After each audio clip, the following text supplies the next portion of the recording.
নমস্কাৰ কৰ্মচাৰীলৈ দুটা ভাল খবৰ। প্ৰথম খবৰটো ভাৰত চৰকাৰৰ পৰা আহিছে আৰু খবৰটো আহিছে ইণ্টাৰেষ্টৰ ৰেট বৃদ্ধি, কৰ্মচাৰী জমা টকাৰ সুতৰ হাৰ বৃদ্ধি সেই সম্পৰ্কত।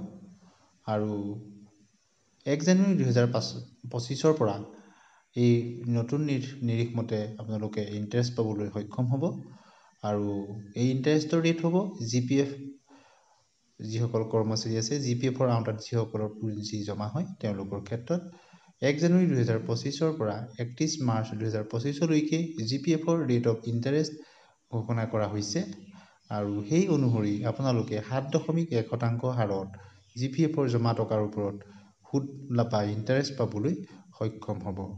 গতিকে এটা গুৰুত্বপূৰ্ণ খবৰ, যিসকলে GPFৰ যোগেদি তেওঁলোকৰ টকা জমা হয় আৰু বৰ্তমান নতুনকৈ চাকৰিত অংশগ্ৰহণ কৰা সকলে তেওঁলোক NPSৰ আওতাত পৰে আৰু পুৰণি যিসকল কৰ্মচাৰী আছিল তেওঁলোকৰ GPFত জমা হয়।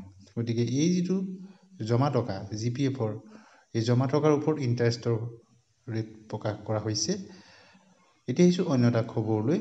দ্বিতীয়টো খবৰ হৈছে কৰ্মচাৰীৰ লিভ এনকেজমেণ্টৰ সময়ত ৰিটায়াৰ হোৱাৰ পিছত এজন কৰ্মচাৰীয়ে তেওঁৰ জমা টকা লিভ এনকেজমেণ্টৰ টকাখিনি লাভ কৰে আৰু এই ক্ষেত্ৰতে গুজৰাটৰ নগৰ নিকায় আয়োগৰ কিছু কৰ্মচাৰী তেওঁলোকক লিভ এনকেজমেণ্টৰ টকাসমূহ প্ৰদান কৰা নাছিল আৰু অৱশেষত গৈ এই কথাটো গৈ উচ্চ ন্যায়ালয় পাইছিলগৈ আৰু গুজৰাট উচ্চ ন্যায়ালয়ে অৱশেষত কৰ্মচাৰীসকলৰ সপক্ষত ৰায় প্ৰদান কৰে আৰু উচ্চ ন্যায়ালয়ে কয় যে লিভ হ'ল কৰ্মচাৰীৰ এক অধিকাৰ।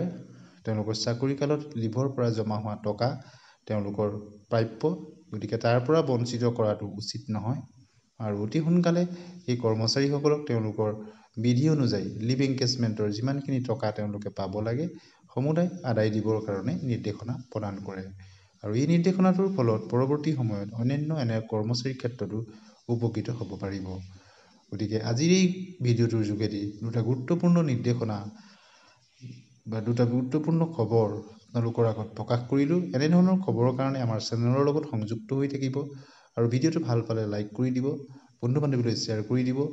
আজিলৈ আহোঁ, ধন্যবাদ।